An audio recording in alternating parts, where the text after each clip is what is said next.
A través de las puertas de la llave de plata, H.P. Lovecraft. Audiocuento editado por Juan Pablo Flores Montaño para Cuentos Extraños, Weird Tales.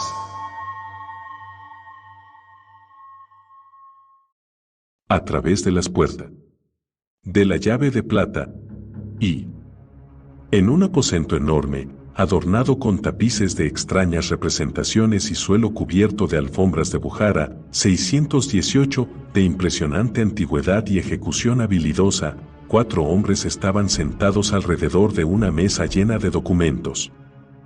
De las esquinas opuestas, desde extraños trípodes de hierro forjado que un negro increíblemente viejo de sombría librea reabastecía de vez en cuando, llegaban hipnóticos vapores de olíbano, 619, mientras que en una hornacina profunda a un lado hacía tic-tac un curioso reloj en forma de ataúd, cuya esfera tenía jeroglíficos incomprensibles y cuyas 4 manecillas no funcionaban en consonancia con ningún sistema de medir el tiempo conocido en este planeta. Era una estancia extraña e inquietante, pero se ajustaba muy bien al asunto que se llevaba a cabo en aquellos momentos, pues allí, en el domicilio de Nueva Orleans del mayor místico, matemático y orientalista de este continente, se estaba dirimiendo por fin la testamentaría de otro místico, erudito, escritor y soñador no menos ilustre, que había desaparecido de la faz de la tierra hacía 4 años. Randolph Carter, que durante toda su vida había tratado de librarse del tedio y de las limitaciones de la realidad vigil mediante atractivas visiones de sueños y de fabulosas vías de acceso a otras dimensiones, desapareció de la vista el 7 de octubre de 1928, a la edad de 54 años. Su carrera había sido extraña y solitaria, y había quienes deducían de sus curiosas novelas muchos episodios todavía más raros que los consignados en su historial.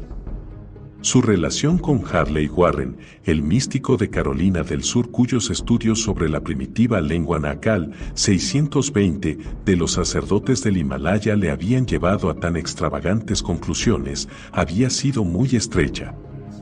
Lo cierto es que fue él quien, una insensata y terrible noche de niebla en un antiguo cementerio, vio descender a Warren a la oscura cripta húmeda y salitrosa de la que nunca salió, 621. Carter vivía en Boston, pero todos sus antepasados procedían de aquellas agrestes colinas encantadas detrás de la vieja Kem, condenada por sus brujas. Y fue entre aquellas antiguas colinas, enigmáticamente siniestras, donde en última instancia desapareció su viejo criado Parks, que murió a principios de 1930, había hablado de un estuche de madera que despedía extraños aromas y estaba cincelado con horrorosas imágenes que había encontrado en el desván, así como de los pergaminos indescifrables y de la llave de plata con raras figuras labradas que contenía, de todo lo cual Carter había comentado también por escrito a otras personas. Según dijo, Carter le había contado que esa llave procedía de sus ancestros y que le ayudaría a abrir la puerta de su infancia perdida y de extrañas dimensiones y ámbitos fantásticos que hasta entonces solo había visitado en sueños vagos, breves y esquivos. Así que un día Carter cogió el estuche y se fue en su coche para no volver nunca más. Más tarde encontraron el coche en el arcén de una antigua carretera cubierta de hierba en las colinas que hay detrás de la desmoronada Kem, las colinas donde los antepasados de Carter habían morado hacía tiempo, y donde el ruinoso sótano de la gran casa familiar todavía está abierto al cielo.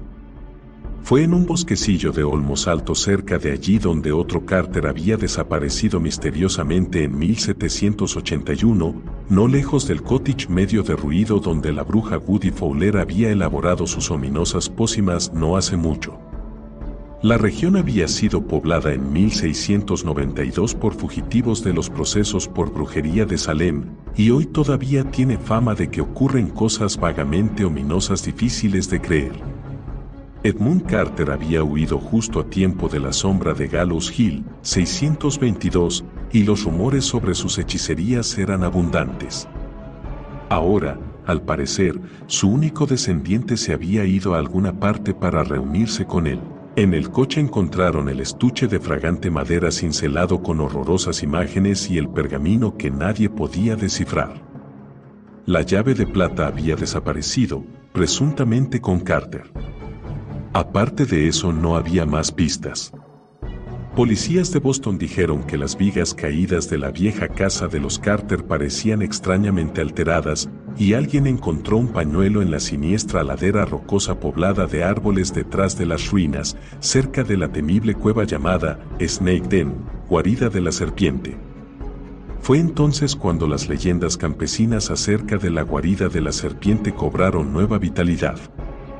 Los campesinos hablaban en voz baja de las prácticas impías a las que el viejo Edmund Carter, el hechicero, había sometido a aquella horrible gruta, y añadían habladurías posteriores sobre la afición que el propio Randolph Carter había tenido por ella en su infancia. Cuando Carter era niño, la venerable casa de techo con cubierta a la holandesa todavía seguía en pie, ocupada por su tío abuelo Christopher. La había visitado a menudo y había hablado especialmente acerca de la guarida de la serpiente. La gente recordaba lo que él había dicho sobre una grieta profunda y una desconocida cueva que había más hacia el interior, y hacía conjeturas acerca del cambio, digno de recordar, que había experimentado después de pasar un día entero en la cueva, cuando tenía 9 años. Fue en octubre también, y desde entonces parecía haber adquirido un don increíble para predecir sucesos futuros. La noche en que desapareció Carter había llovido a última hora, y nadie pudo rastrear su pista desde que abandonó el coche. El interior de la guarida de la serpiente estaba todo cubierto por un fango líquido y amorfo debido a las copiosas filtraciones. Solo los campesinos ignorantes cuchicheaban acerca de las huellas que creían haber visto donde los grandes olmos se inclinaban sobre la carretera y en la siniestra ladera cercana a la guarida de la serpiente donde se encontró el pañuelo. ¿Quién iba a prestar atención a rumores que hablaban de huellas pequeñas y gruesas como las que dejaban las botas de puntera cuadrada que usaba Randolph Carter cuando era niño? Era una teoría tan disparatada como aquel otro rumor de que las huellas de las peculiares botas sin tacones del viejo Benija Corey iban al encuentro de las huellas pequeñas y gruesas de la carretera. El viejo Benija Corey había sido jornalero de los Carter cuando Randolph era joven, pero hacía 30 años que había muerto.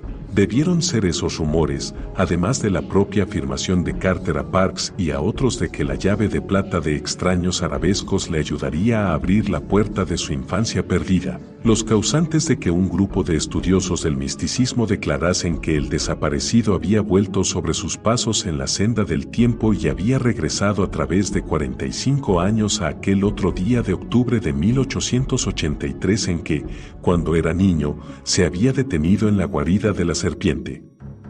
Cuando salió aquella noche, alegaban, había conseguido de una forma u otra viajar hasta 1928 y volver, ya que acaso a partir de entonces no sabía las cosas que iban a suceder más tarde. Y sin embargo nunca había comentado nada que fuera a ocurrir después de 1928. Uno de esos estudiosos, un excéntrico de Providence, Rhode Island, de edad avanzada, que había mantenido una larga y estrecha correspondencia con Carter, tenía una teoría más complicada todavía y creía que éste no solo había regresado a la infancia, sino que había logrado un mayor grado de liberación, recorriendo a discreción los paisajes prismáticos de sus sueños infantiles.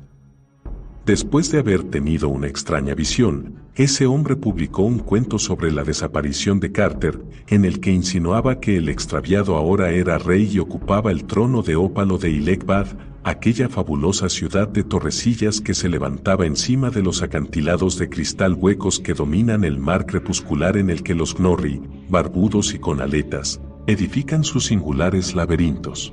Fue ese viejo, Ward Phillips, 623, quien más enérgicamente se opuso al reparto de la herencia de Carter entre sus herederos, todos ellos primos lejanos, aduciendo que éste todavía estaba vivo en otra dimensión del tiempo y podría regresar algún día.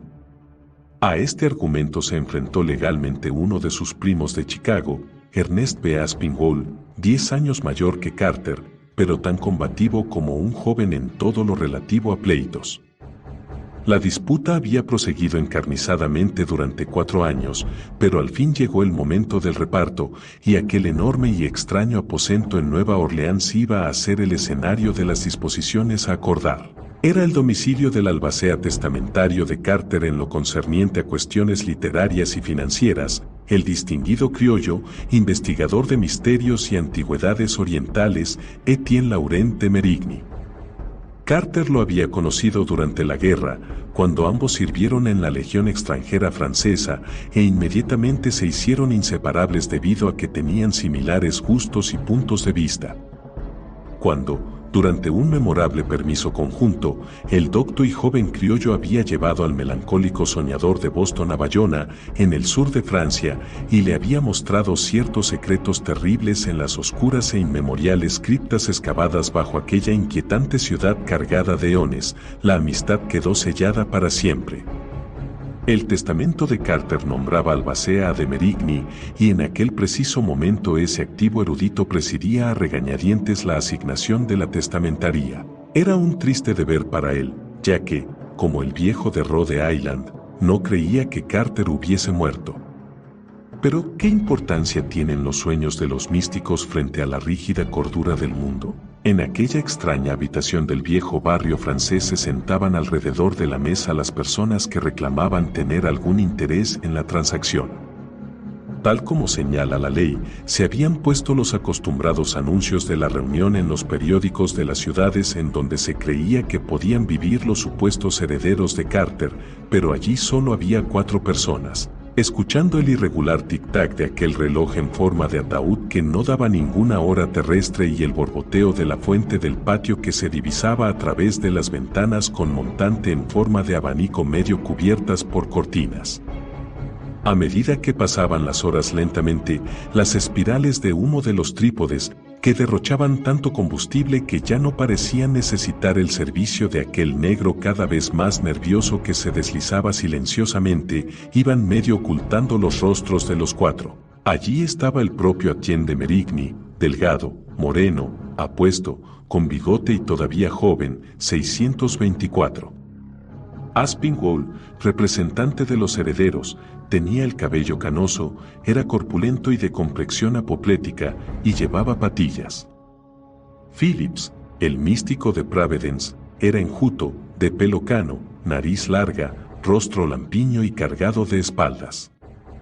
El cuarto hombre era de edad indefinida, enjuto, de rostro moreno, barbudo, extraordinariamente impasible, de perfil muy regular, tocado con un turbante de bramán de la casta más alta, 625, y tenía ojos negros como la noche, ardientes, casi sin iris, que parecían mirar desde una enorme distancia por detrás de su semblante. Se había presentado como el Swami 626 Chandraputra, un adepto venido de Benares provisto de importante información, y tanto de Merigny como Phillips, que habían mantenido correspondencia con él, habían reconocido enseguida la autenticidad de sus pretensiones místicas. Su forma de hablar tenía un extraño timbre forzado, apagado, metálico, como si el empleo del inglés pusiera a prueba su aparato vocal. Sin embargo, su lenguaje era suelto, correcto e idiomático como el de cualquier anglosajón nativo. Su atavío era el de cualquier civil europeo, pero su ropa holgada le sentaba especialmente mal, mientras que la tupida barba negra, el turbante oriental y los grandes mitones blancos le daban un aire de exótica excentricidad. Toqueteando el pergamino hallado en el coche de Carter, de Merigny había tomado la palabra. No he podido sacar ninguna conclusión del pergamino. Mr. Phillips, aquí presente, también se ha dado por vencido. El coronel Churchworth declaró que no es nacal, y que no tiene el menor parecido con los jeroglíficos de las masas de madera de la isla de Pascua, 627. Las tallas del estuche, en cambio, recuerdan considerablemente a las esculturas de dicha isla. Lo más parecido a estos caracteres del pergamino que puedo recordar, fíjense cómo todas las letras parecen colgar de barras horizontales de palabras, es la escritura de un libro que tenía el pobre Harley Warren. Le llegó de la India mientras Carter y yo fuimos a visitarlo en 1919, y nunca nos contó nada acerca del mismo. Decía que más valdría que no supiéramos nada, y dio a entender que era posible que fuese originario de algún lugar distinto a la Tierra. Se lo llevó consigo aquel día de diciembre, 628, cuando bajó a la cripta de aquel viejo cementerio, pero ni él ni el libro volvieron nunca a la superficie. Hace algún tiempo envié a nuestro amigo aquí presente, el Swami Chandraputra, el dibujo de memoria de algunas de aquellas letras, y también una copia fotostática del pergamino de Carter. Él cree poder arrojar alguna luz sobre las mismas después de llevar a cabo ciertas consultas. En cuanto a la llave, Carter me envió una fotografía de la misma. Sus extraños arabescos no son letras, sino que parecen haber pertenecido a la misma tradición cultural que los jeroglíficos del pergamino. Carter decía siempre que estaba a punto de resolver el misterio, aunque nunca dio detalle alguno. En una ocasión casi se puso poético en relación con todo este asunto.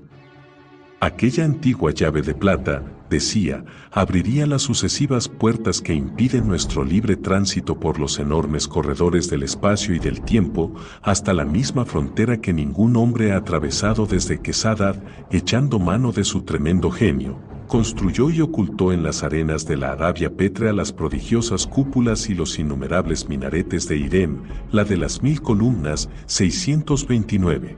Derviches medio muertos de hambre, escribió Carter, y nómadas enloquecidos por la sed han regresado para hablar de aquel pórtico monumental y de la mano esculpida encima de la clave del arco, pero nadie que lo haya traspasado ha vuelto para decir que sus huellas en la arena de color granate del interior atestiguan su visita. Carter suponía que era la llave lo que aquella mano ciclópea trata en vano de apoderarse. No sabemos por qué no se llevó Carter el pergamino además de la llave. Tal vez se olvidó, o quizás se abstuvo de hacerlo al acordarse del que se llevó a una cripta un libro con caracteres parecidos y nunca regresó. O tal vez era realmente irrelevante para lo que él deseaba hacer. Cuando de Merigny hizo una pausa, el anciano Mr. Phillips habló con voz áspera y chillona. Solo podemos conocer los vagabundeos de Randolph Carter por nuestros propios sueños. Yo he estado en sueños en muchos lugares extraños y he oído muchas cosas raras y significativas en Ultar, al otro lado del río Sky. No parece que el pergamino le hiciera falta, pues sin duda alguna Carter volvió a entrar en el mundo de sus sueños infantiles y ahora es rey de Ilegbad. Mr. Aspinwall adquirió un aspecto doblemente apoplético mientras farfullaba. ¿No podría alguien hacer callar a ese viejo loco? Ya hemos oído bastantes bobadas de ese tipo. El problema es el reparto de los bienes, y ya va siendo hora de que nos pongamos a ello. Por primera vez el Swami Chandraputra habló con su extraña voz foránea. Caballeros, en todo esto hay más de lo que ustedes creen. Mr. Aspinwall no hace bien en reírse de la certidumbre de los sueños. Mr. Phillips ha tenido una idea incompleta de la cuestión, tal vez porque no ha soñado bastante. Yo mismo he soñado mucho, en la India hacemos siempre eso, igual que todos los Carter parecen haberlo hecho. Usted, Mr. Aspinwall, como primo materno, no es por supuesto un Carter. Mis propios sueños, y algunas otras fuentes de información, me han revelado muchas cosas que para ustedes son poco claras todavía. Por ejemplo, Randolph Carter olvidó ese pergamino, que entonces no pudo descifrar, pero habría sido preferible que se hubiera acordado de llevárselo. Ya ven que en realidad me he enterado prácticamente de lo que le sucedió a Carter después de abandonar su coche con la llave de plata a la caída de la tarde de aquel 7 de octubre de hace 4 años. Aspinwall se rió sarcásticamente de forma audible, pero los demás se levantaron de sus asientos con acrecentado interés. El humo de los trípodes aumentó y el loco tic-tac de aquel reloj en forma de ataúd pareció adquirir una extraña pauta como los puntos y rayas de algún extraño e insoluble mensaje telegráfico procedente del espacio exterior. El hindú se reclinó en su asiento, entornó los ojos y prosiguió con aquella voz curiosamente forzada aunque idiomática, mientras que su auditorio empezó a hacerse una idea de lo que le había sucedido a Randolph Carter. 2. Los cerros de detrás de Arkham están llenos de extraña magia, algo, tal vez, que el viejo hechicero Edmund Carter hizo bajar de las estrellas y subir de las criptas del mundo inferior cuando se refugió allí en 1692 procedente de Salem. Tan pronto como Randolph Carter regresó a aquellos parajes se dio cuenta de que se hallaba junto a una de las puertas que unos cuantos hombres audaces, detestados y de espíritu alienado han perforado en las titánicas murallas que separan el mundo y el absoluto exterior. Tenía el presentimiento de que allí, y en aquel día del año, podía llevar a cabo con éxito el mensaje que había descifrado meses antes a partir de los arabescos de aquella llave de plata deslustrada e increíblemente antigua. Ya sabía cómo debía hacerla girar, cómo tenía que levantarla al sol poniente y qué palabras ceremoniales debían entonarse en el vacío al dar la novena y última vuelta. En un lugar como aquel tan próximo a una polaridad amenazadora y a la puerta inducida, no podía fallar en su función básica. Sin duda alguna, aquella noche Carter se solazaría en su infancia cuya pérdida nunca había dejado de lamentar. Salió del coche con la llave en el bolsillo, ascendiendo la pendiente y adentrándose cada vez más en el interior sombrío de aquel inquietante territorio embrujado, por una sinuosa carretera, dejando atrás la tapia de piedra cubierta de enredadera, el bosque tenebroso, el descuidado huerto de ramas retorcidas y la granja abandonada de ventanas abiertas e indescriptible ruina. A la hora del crepúsculo, cuando los lejanos chapiteles de Kingsport brillaban tenuemente con resplandores rojizos, sacó la llave, le dio las vueltas que hacían falta y recitó las invocaciones pertinentes. Solo más tarde se dio cuenta de lo pronto que el ritual había surtido efecto. Luego, bien entrado el crepúsculo, oyó una voz procedente del pasado. El viejo Benija Corey, el jornalero de su tío abuelo. ¿No hacía ya 30 años que el viejo Benija había muerto? ¿30 años desde cuándo? ¿De qué época se trataba? ¿Dónde había estado él? ¿Qué tenía de extraño que Benija le estuviera llamando este 7 de octubre de 1883? ¿No llevaba más tiempo fuera de casa de lo que tía Marta le había dicho? ¿Qué llave era esa que llevaba en el bolsillo de la blusa, en lugar del pequeño catalejo que su padre le había regalado hacía 2 meses por su 9º cumpleaños? ¿La había encontrado en el desván de casa? ¿Abriría el pilón místico que su aguda vista había localizado entre las rocas cerradas del fondo de aquella caverna interior en la colina de detrás de la guarida de la serpiente? Aquel lugar lo relacionaban siempre con el viejo Edmund Carter el hechicero. La gente no iba allí, y nadie salvo él había reparado en la grieta obstruida por raíces ni se había escurrido por ella hasta la oscura gran cámara interior donde está el pilón. ¿Qué manos habían tallado en la roca viva esa especie de pilón? ¿Las del viejo hechicero Edmund, o las de otros que él había invocado y seguían sus órdenes? Aquella noche el pequeño Randolph cenó con tío Chris y tía Marta en el viejo caserón de tejado con cubierta a la holandesa. A la mañana siguiente se levantó temprano y, atravesando el huerto de manzanos de ramas retorcidas, fue hasta el grupo de árboles de más arriba, donde se escondía la boca de la guarida de la serpiente, oscura y amenazadora, entre grotescos robles sobrealimentados. Una indescriptible expectación lo embargaba, y ni siquiera se dio cuenta de la pérdida del pañuelo al hurgar en el bolsillo de la blusa para ver si llevaba la llave de plata. Se deslizó a través del negro orificio con tenso y arriesgado plomo, alumbrándose el camino con cerillas que había cogido del cuarto de estar. Al cabo de unos instantes se había deslizado por la grieta atascada por las raíces hasta el fondo más lejano, y se encontraba en la enorme y desconocida gruta interior cuya ulterior pared rocosa parecía tallada deliberadamente en forma de monstruoso pilón. Se paró, silencioso y atemorizado, ante aquella pared que rezumaba humedad, encendiendo una cerilla tras otra mientras la contemplaba. ¿Era realmente una gigantesca mano esculpida aquella protuberancia pétrea que había encima de la clave del supuesto arco?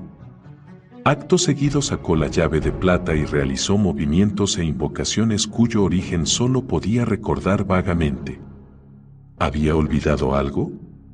Solo sabía que deseaba cruzar la barrera que le separaba del ilimitado país de sus sueños y de los abismos donde todas las dimensiones se funden en lo absoluto.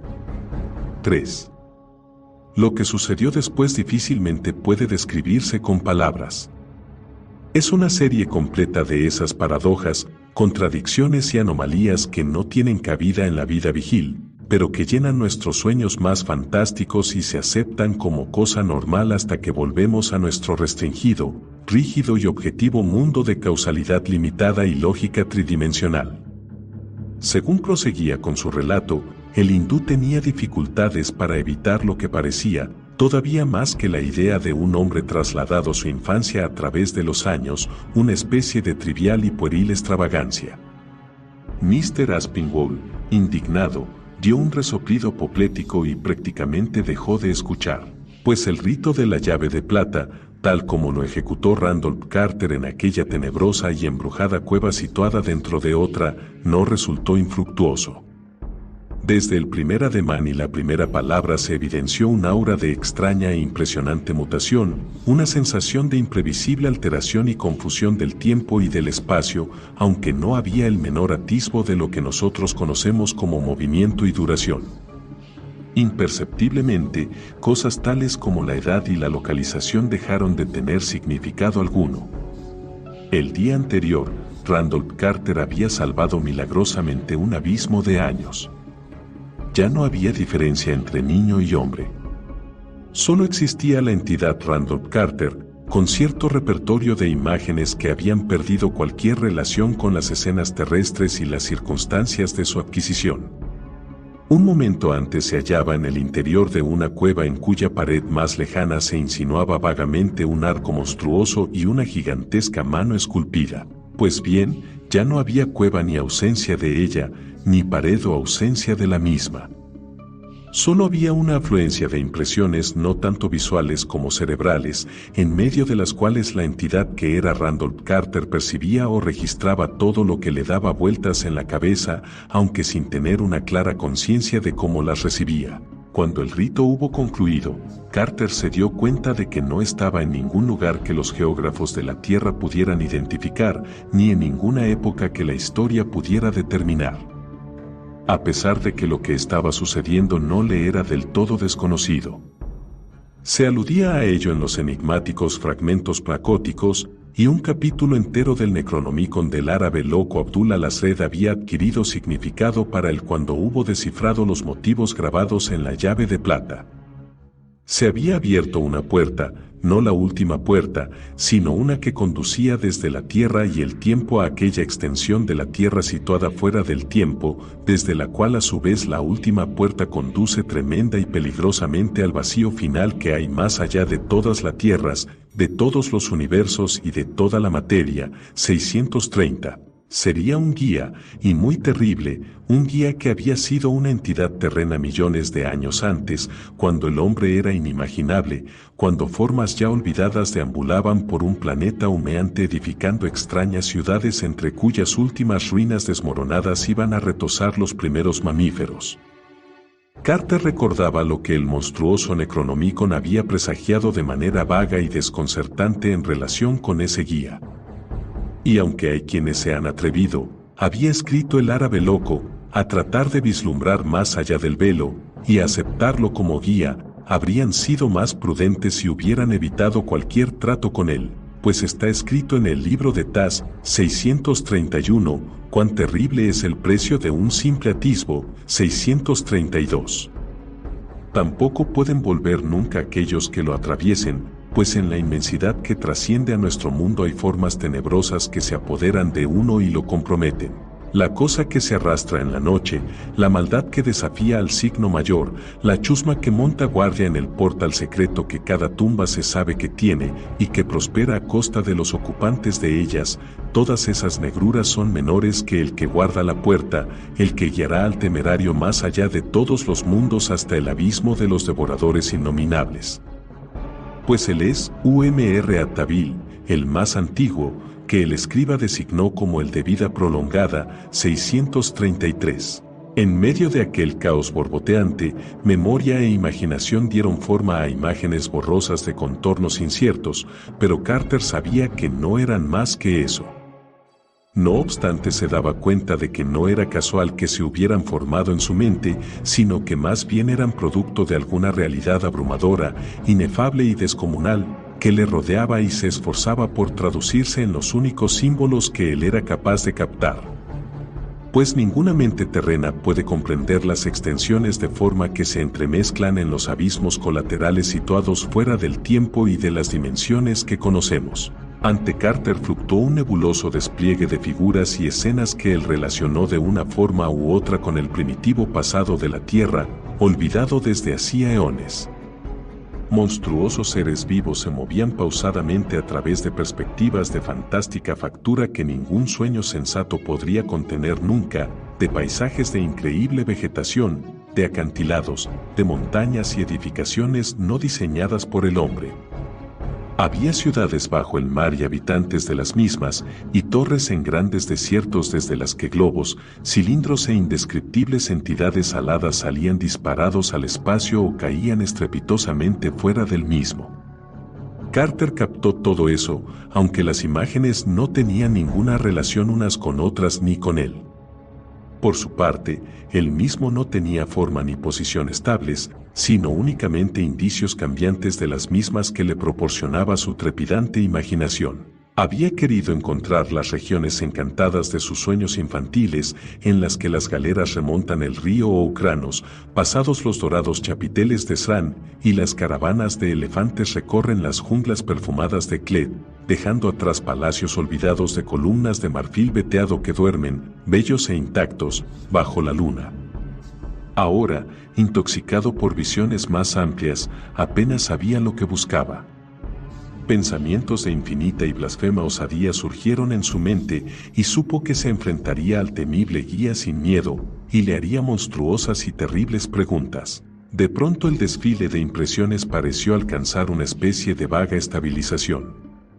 Había grandes masas de grandes piedras, con extraños e incomprensibles motivos esculpidos, dispuestos siguiendo las leyes de alguna desconocida geometría contraria. La luz de un cielo de color indeterminado se filtraba, tomaba direcciones desconcertantes y contradictorias, y jugaba casi sensitivamente sobre lo que parecía ser una línea curva de gigantescos pedernales, más hexagonales que otra cosa y cubiertos de jeroglíficos, coronados por unas figuras embosadas y mal definidas.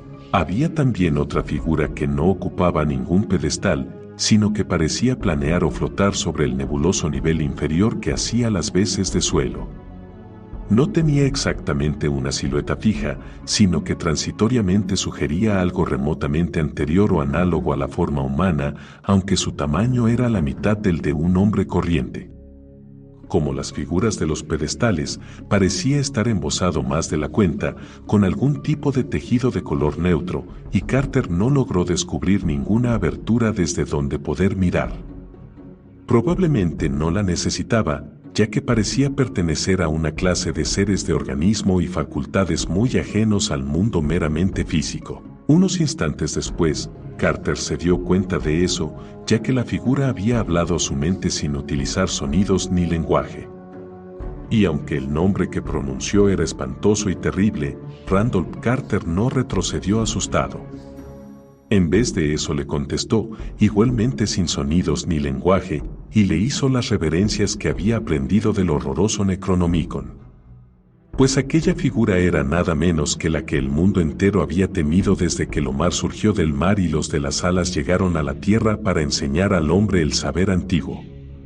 Era, sin duda alguna, el espantoso guía y guardián de la puerta, Umbrattabil, el antiguo, que el escriba designó como el de vida prolongada. El guía estaba enterado, ya que lo sabía todo, de la demanda y de la llegada de Carter, y de que este buscador de sueños y secretos se presentaba ante él sin miedo. Él no irradiaba horror ni malignidad alguna, y Carter se preguntó por un momento si las terroríficas y blasfemas insinuaciones del árabe loco y los extractos del libro de Taz no provendrían quizás de la envidia y el deseo frustrado de hacer lo que estaba a punto de hacerse. O tal vez el guía reservase su horror y su malignidad para aquellos que le temían. Como la irradiación proseguía, Carter la interpretó mentalmente en forma de palabras. Soy, en efecto, ese más antiguo, dijo el guía, que ya conoces. Te estábamos esperando, los antiguos y yo. Bienvenido seas, aunque hayas tardado tanto. Tienes la llave y has abierto la primera puerta. La última puerta está lista para que la pongas a prueba.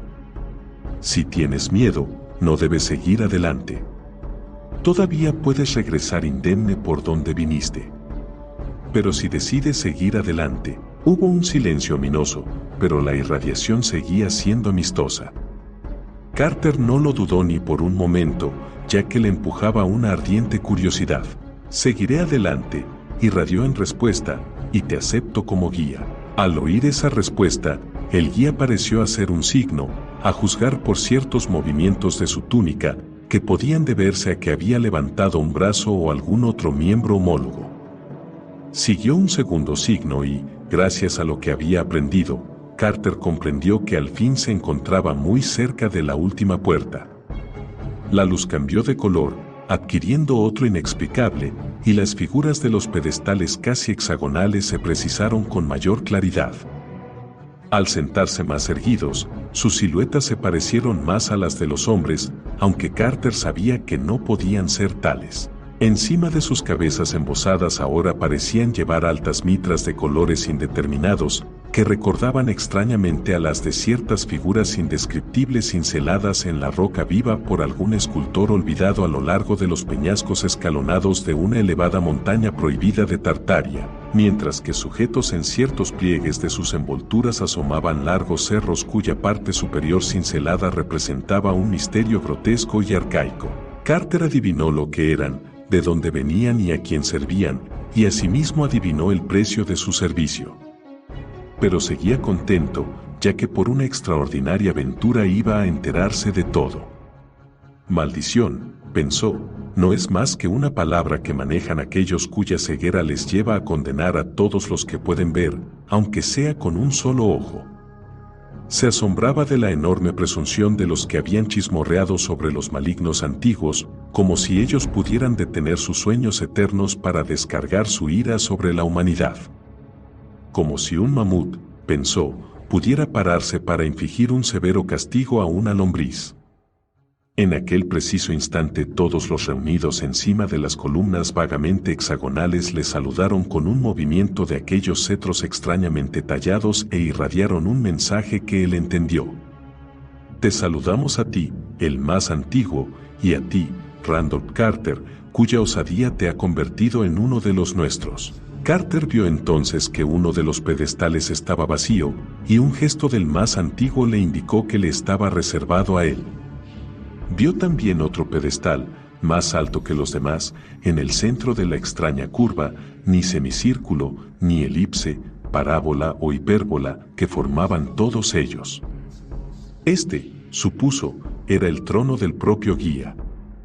Poniéndose en marcha y subiendo de un modo muy difícil de definir, Carter tomó asiento, y al hacerlo vio que el guía también se había sentado. Poco a poco y vagamente se fue haciendo patente que el más antiguo sostenía algo, hacía algún objeto entre los pliegues abiertos de su túnica, para que quedara a la vista o al órgano equivalente de los compañeros embosados.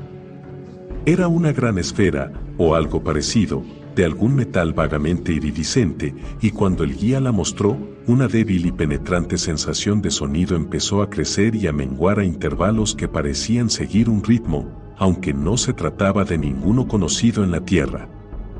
Parecía una especie de cántico, o lo que la imaginación humana podría interpretar como tal. Acto seguido la luminosidad de la cuasiesfera comenzó a aumentar y, cuando su brillo se convirtió en una luz fría e intermitente de color indefinible, Carter comprendió que sus parpadeos se ajustaban al extraño ritmo del cántico. Luego, todas las figuras mitradas y con cetros de encima de los pedestales comenzaron a balancearse ligeramente de un modo extraño siguiendo el mismo ritmo inexplicable, en tanto que nimbos de luz imposible de clasificar, parecida a la de la cuasiesfera, jugueteaban con sus cabezas veladas. El hindú interrumpió su relato y miró con curiosidad el alto reloj en forma de ataúd, con 4 manecillas y esfera cubierta de jeroglíficos, cuyo loco tic-tac no seguía ningún ritmo terrestre conocido. «No necesito decirle a usted, Mr. de Merigny», dijo de pronto a su docto anfitrión, cuál era en concreto el extraño ritmo que seguían en sus cánticos y sus balanceos las figuras encapuchadas de encima de los pedestales hexagonales. Es usted el único, en América, que ha tenido un anticipo de la extensión exterior. Ese reloj, supongo que se lo envió el yogui del que solía hablar el pobre Harley Warren, el vidente que decía ser el único hombre vivo que había estado en Llano 634, el oculto legado de la siniestra Len, de muchos eones de antigüedad, y se había llevado ciertas cosas de aquella horrible ciudad prohibida. Me pregunto cuántos de sus más sutiles utensilios conoce usted. Si mis sueños y lecturas no me engañan, esa ciudad fue construida por quienes sabían mucho de la primera puerta. Pero permita que continúe con mi relato. Finalmente, prosiguió el Swami, el balanceo y los aparentes cánticos cesaron, los vacilantes nimbos que aureolaban sus cabezas, ahora caídas e inmóviles, se desvanecieron, en tanto que las embosadas figuras se desplomaron de forma curiosa sobre sus pedestales. No obstante, la cuasiesfera seguía brillando intermitentemente con una luz inexplicable. Carter pensó que los antiguos dormían como cuando los vio por primera vez, y se preguntó de qué sueños cósmicos les había sacado su llegada. Poco a poco se infiltró en su mente la convicción de que aquel extraño cántico había sido un ritual de instrucciones y que el más antiguo se lo había salmodiado a los compañeros para sumirlos en una nueva y peculiar clase de sueño que les permitiera abrir la última puerta, que solo la llave de plata abría. Sabía que en la hondura de aquel sueño profundo contemplaban insondables inmensidades de completa y absoluta exterioridad con la que la tierra no tenía nada que ver, y que iban a cumplir lo que su presencia les había exigido. El guía no compartía ese sueño, pero parecía seguir dando instrucciones de alguna manera sutil y silenciosa. Por lo visto les inculcaba imágenes de aquello que quería que soñaran los compañeros, y Carter se dio cuenta de que cuando cada uno de los antiguos imaginase la idea prescrita, nacería el núcleo de una revelación que podría ver con sus propios ojos terrenos. Cuando los sueños de todas las figuras hubieran alcanzado una unidad, se produciría esa revelación, y todo lo que él deseara se materializaría mediante concentración. Él había visto cosas parecidas en la Tierra, en la India, donde la voluntad combinada y proyectada de un círculo de adeptos puede hacer que un pensamiento adquiera sustancia tangible, y en la vetusta Atlanat, de la que pocos se atreven a hablar. Carter no podía asegurar que era exactamente la última puerta y cómo tenía que atravesarse, pero una sensación de expectación tensa se apoderó de él. Era consciente de que tenía alguna especie de cuerpo y que sostenía en la mano la fatídica llave de plata. Las imponentes moles de piedra que se alzaban ante él parecían tener la lisura de una pared, hacia el centro de la cual sus ojos se sentían irresistiblemente atraídos. Y entonces le pareció de pronto que la irradiación mental del más antiguo había dejado de fluir. Por primera vez Carter se dio cuenta de lo terrorífico que puede ser el completo silencio, mental y físico. En los primeros momentos siempre había habido algún ritmo perceptible, aunque solo fuera la débil y enigmática cadencia de la extensión dimensional de la Tierra, pero ahora el silencio del abismo parecía invadirlo todo. A pesar de que intuía tener cuerpo, no podía oír su respiración, y el brillo de la cuasiesfera de Umrat-Tabil se había inmovilizado de manera aterradora, perdiendo su intermitencia. Un poderoso nimbo, más brillante que los que habían aureolado las cabezas de las figuras, resplandecía horripilantemente sobre el cráneo tapado del terrible guía. Carter tuvo un vaído y su sensación de haber perdido la orientación se multiplicó por 1000. Las extrañas luces parecían tener la apariencia de la más impenetrable negrura colmada de oscuridad, mientras que alrededor de los ancianos, tan cercanos en sus tronos pseudohexagonales, flotaba una atmósfera de la más pasmosa improbabilidad. Luego se sintió llevado por los aires a profundidades inmensurables, mientras oleadas de un cálido perfume lamían su rostro. Era como si flotara en un mar tórrido y rosado, un mar de vino adulterado con drogas cuyas encrespadas olas rompían en costas de bronce ígneo. Un gran temor le sobrecogió cuando entrevió aquella enorme extensión de mar encrespado que lamía su remota costa. Pero el instante de silencio se rompió, el oleaje le hablaba en un lenguaje que no era de sonidos ni de palabras articuladas. El hombre sincero está más allá del bien y del mal, entonaba una voz que no era tal. El hombre sincero ha ignorado al todo es uno. El hombre sincero ha aprendido que la ilusión es la única realidad y que la sustancia es una impostura. Y entonces, en aquella elevación de mampostería que había atraído tan irresistiblemente su mirada, apareció el perfil de un arco titánico análogo al que creía haber vislumbrado hacía tanto tiempo en aquella cueva dentro de otra, en la lejana e irreal superficie de la tierra tridimensional. Se dio cuenta de que había estado utilizando la llave de plata, moviéndola de acuerdo con un ritual instintivo, no aprendido, muy semejante al que había abierto la puerta secreta. Se dio cuenta de que aquel embriagador mar rosado que besaba sus mejillas era ni más ni menos que la masa adamantina del sólido muro, que estaba cediendo ante su sortilegio, con la ayuda del torbellino de pensamientos de los ancianos. Guiado todavía por el instinto y la ciega determinación, siguió flotando hacia adelante y cruzó la última puerta. 4. El avance de Randolph Carter a través de aquella mole ciclópea de mampostería anómala era como una vertiginosa precipitación a través de los inconmensurables abismos interestelares. Desde una gran distancia sentía la presencia de jubilosas olas divinas de mortífera dulzura, y después de eso el frufru de grandes alas y la sensación de ruidos como gorjeos y murmullos de cosas desconocidas en la Tierra o en el sistema solar. Echando un vistazo hacia atrás vio no una sola puerta, sino una multitud de ellas, en algunas de las cuales vociferaban figuras que procuró no recordar. Y entonces, de pronto, sintió un terror mayor del que pudiera darle cualquiera de aquellas figuras, un terror que no podía huir ya que estaba relacionado con él mismo. Al traspasar la primera puerta había perdido algo de entereza, y ya no estaba seguro acerca de la forma de su cuerpo y su relación con las cosas vagamente definidas que le rodeaban, pero su sensación de unidad no se había alterado. Seguía siendo Randolph Carter, un punto fijo en el hervidero dimensional.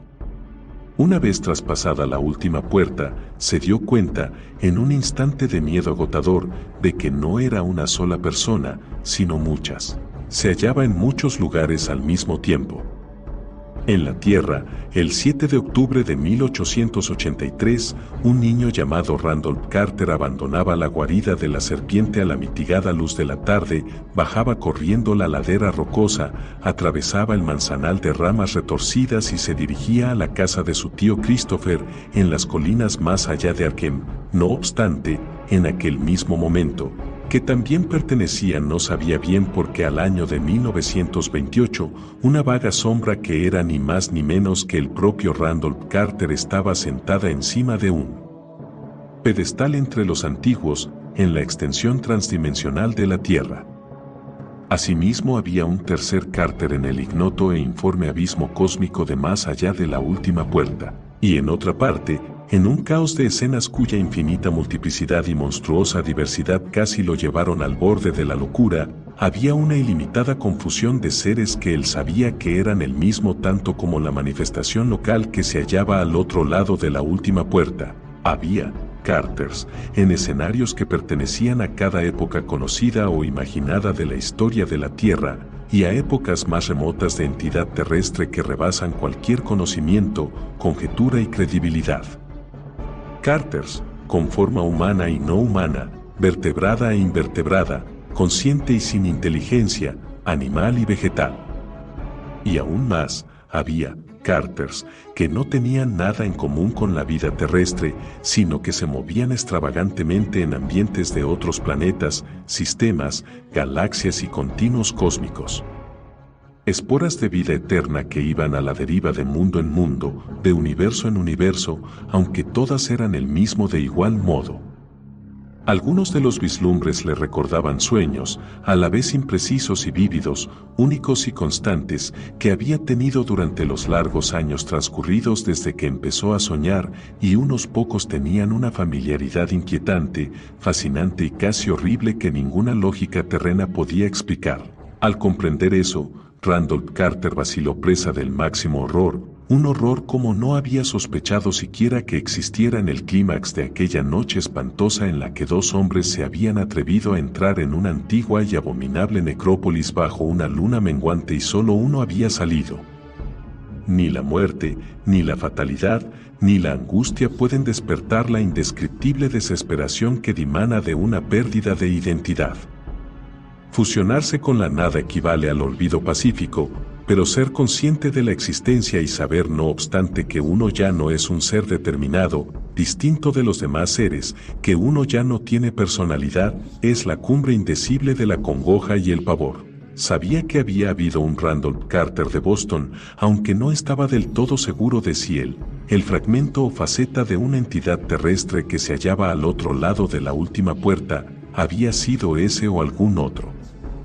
Su yo había sido aniquilado, y sin embargo era igualmente consciente, si de verdad podía existir, en vista de aquella completa nulidad de existencia individual, algo como el, de ser de alguna manera inconcebible una legión de yos.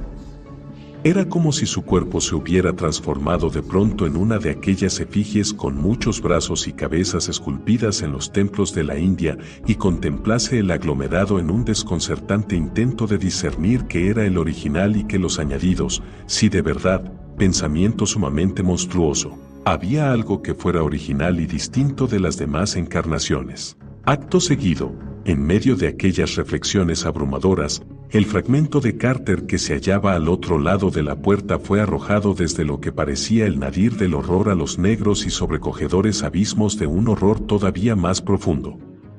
Esta vez se trataba en gran medida de algo externo, una fuerza o una personalidad que de inmediato se presentó ante él, rodeándolo y dominándolo, y que además de su presencia particular, parecía también formar parte de él mismo e igualmente coexistir con cualquier tiempo y ser limítrofe con cualquier espacio. No hubo ninguna imagen visual, pero la sensación de entidad y la atroz idea de una combinación de particularismo, identidad e infinidad le provocaron un terror paralizante, superior a todo lo que cualquier fragmento de Carter había creído hasta entonces que pudiese existir. Ante aquel atroz prodigio, el cuasi Carter olvidó el horror de la destrucción de la individualidad.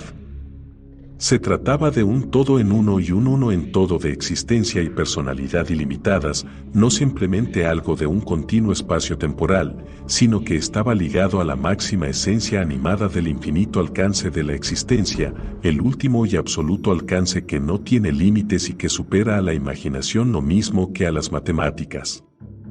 Era quizás aquel que ciertos cultos secretos de la tierra han llamado en voz baja Yog-Sothoth, y que ha sido una deidad bajo otros nombres, aquel que los crustáceos de Yugot veneran como el que está más allá de uno, y que los caprichosos cerebros de las nebulosas espirales reconocen por un signo intraducible, pero al momento la faceta de Carter se dio cuenta de lo insignificantes e ínfimas que eran estas ideas. Y entonces aquel ser se dirigió a la faceta de Carter mediante ondas portentosas que golpeaban, abrazaban y retumbaban, una concentración de energía que acribillaba al que la recibía con violencia casi insoportable, y que seguía, con ciertas variaciones precisas, el singular ritmo extraterrestre que llevaban los cánticos y balanceos de los antiguos, y el parpadeo de las monstruosas luces en aquella desconcertante región situada al otro lado de la primera puerta.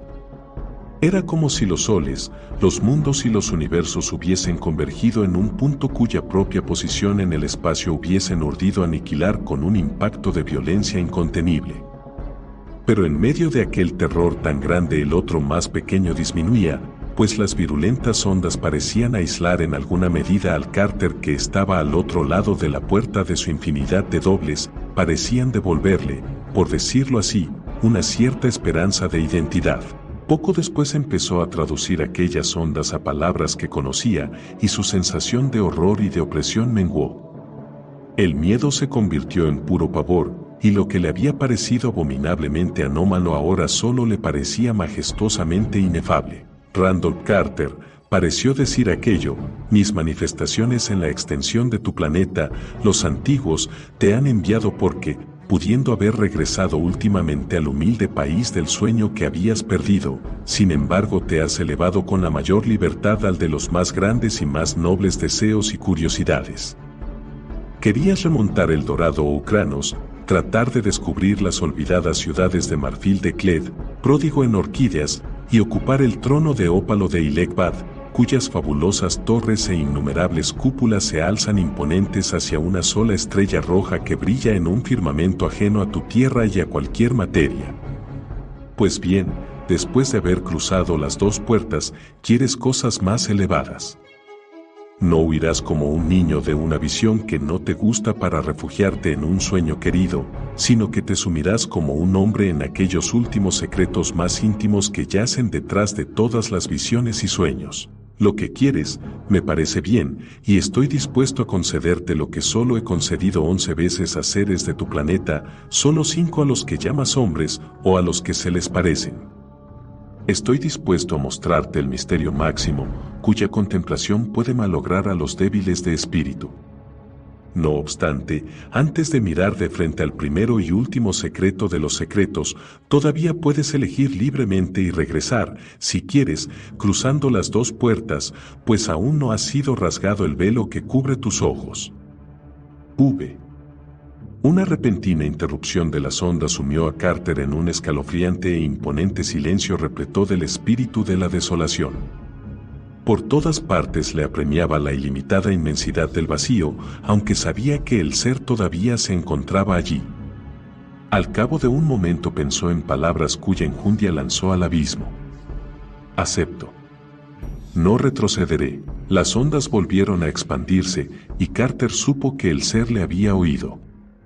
Y entonces de aquella mente ilimitada fluyó un torrente de sabiduría y aclaración que le abrió nuevas perspectivas y le preparó para obtener una comprensión del cosmos que jamás había esperado. Le dijeron cuán infantil y limitada es la idea de un mundo tridimensional, y que infinidad de direcciones hay además de las ya conocidas de arriba abajo, adelante atrás, derecha izquierda. Le fueron mostradas la pequeñez y la vacuidad de relumbrón de los dioses menores de la tierra, con sus mezquinos intereses humanos y relaciones, sus odios, afanes, amores y vanidades, sus ansias de elogio y sacrificio, y sus exigencias de fe contraria a la razón y a la naturaleza. Mientras la mayoría de esas impresiones se trasladaban a Carter en forma de palabras, había otras a las que los demás sentidos les daban interpretación.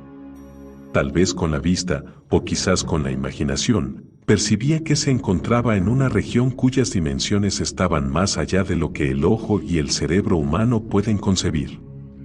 En cambio, en las inquietantes sombras de lo que primero había sido un vórtice de poder y luego un vacío infinito, veía un alarde de creación que aturdía sus sentidos. Desde alguna inconcebible posición ventajosa contemplaba formas prodigiosas cuyas múltiples extensiones trascendían cualquier idea de ser, tamaño y límites que su mente había sido capaz de sostener hasta entonces, a pesar de toda una vida consagrada al estudio de lo oculto. Empezó a entender vagamente por qué podía existir al mismo tiempo el niño llamado Randolph Carter en una alquería de Arkham en 1883, la nebulosa figura sobre la columna vagamente hexagonal al otro lado de la primera puerta, el fragmento que en aquellos momentos se hallaba frente a la presencia en el abismo sin límites, y todos los demás Carters, que su imaginación o su sensibilidad concebían. Acto seguido las ondas se hicieron más intensas y trataron de mejorar su capacidad de comprensión, para que pudiera aceptar a la multiforme entidad de la que su fragmento actual era una parte infinitesimal. Le revelaron que cada figura del espacio no es más que el resultado de la intersección, en un plano, de alguna figura correspondiente que tiene una dimensión más, como un cuadrado es la sección de un cubo, o un círculo la de una esfera. El cubo y la esfera, de 3 dimensiones, Son pues la sección de figuras correspondientes de 4 dimensiones que los hombres solo conocen a través de conjeturas y sueños, y estos a su vez son la sección de figuras de 5 dimensiones, y así sucesivamente hasta las vertiginosas e inalcanzables cimas de infinitud arquetípica. El mundo de los hombres y de los dioses humanos es tan solo una fase infinitesimal de un ser infinitésimo, la fase tridimensional de esa insignificante totalidad que llega hasta la primera puerta, donde Umrat-Tabil inspira sueños a los antiguos. Aunque los hombres la llamen realidad y tilden de irreal la opinión de que existe un universo original multidimensional, a decir verdad es todo lo contrario. Lo que llamamos sustancia y realidad es sombra e ilusión, y lo que llamamos sombra e ilusión es sustancia y realidad. El tiempo, siguieron diciéndole las ondas, es inmóvil y no tiene principio ni fin. Que tiene movimiento, y es motivo de cambio, es una ilusión. En efecto, en sí mismo es realmente una ilusión, ya que, salvo para las miras estrechas de los seres de dimensiones limitadas, no existen cosas tales como pasado, presente y futuro. Los hombres conciben el tiempo únicamente a causa de lo que llaman cambio, aunque eso también es una ilusión. Todo lo que fue, es y será, existe simultáneamente. Estas revelaciones le llegaron a Carter con tal solemnidad olímpica que se vio en la imposibilidad de dudar. Aun cuando escapasen a su comprensión, le parecía que debían ser ciertas en vista de esa última realidad cósmica que contradice todas las perspectivas locales y las intolerantes opiniones parciales, y él estaba bastante familiarizado con las especulaciones profundas para verse libre de la servidumbre de las ideas locales y parciales. No había estado basada toda su búsqueda en la creencia de que lo local y lo parcial eran irreales. Después de un silencio impresionante, las ondas continuaron, diciéndole que lo que los habitantes de las zonas de menos dimensiones llaman cambio no es más que una función de sus conciencias, que contemplan el mundo externo desde varios ángulos cósmicos. Lo mismo que las figuras que se obtienen al seccionar un cono parecen variar según el ángulo elegido, dando círculos, elipses, parábolas o hipérbolas según sea ese ángulo, sin que se produzca ningún cambio en el cono. También los aspectos locales de una realidad sin cambios y sin fin parecen cambiar con el ángulo cósmico desde el que se mira. Los débiles seres de los mundos inferiores son esclavos de esta diversidad de ángulos de conocimiento, ya que, salvo raras excepciones, son incapaces de aprender a controlarlos. Solo unos pocos estudiosos de materias prohibidas han conseguido algunos indicios de ese control, y por eso han vencido al tiempo y al cambio. Pero las entidades que habitan en el exterior de las puertas dominan todos los ángulos y contemplan a las innumerables partes del cosmos en términos de una perspectiva fragmentaria y sujeta a cambios, o de la totalidad inmutable ajena a cualquier perspectiva, según lo deseen.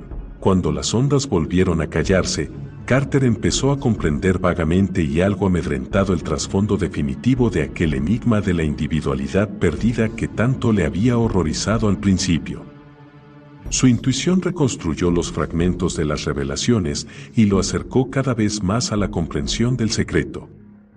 Comprendió que gran parte de aquella espantosa revelación la habría descubierto, fragmentando su ego en innumerables réplicas terrestres, al cruzar la primera puerta, de no haberlo impedido la magia de Umrat-Tabil a fin de que pudiera utilizar con precisión la llave de plata para abrir la última puerta.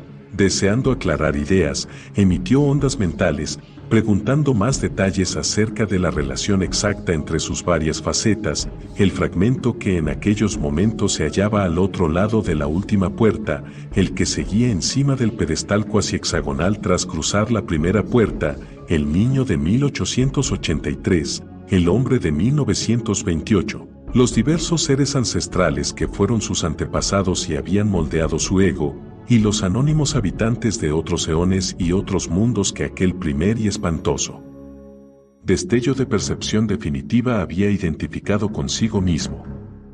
Poco a poco, las ondas del ser salieron en tropel para contestarle, tratando de poner de manifiesto lo que casi estaba fuera del alcance de una mente terrestre. Todos los descendientes de los seres que habitan dimensiones finitas prosiguieron las ondas y todas las fases de desarrollo de cada uno de esos seres no son más que manifestaciones de un ser arquetípico y eterno en el espacio ajeno a las dimensiones.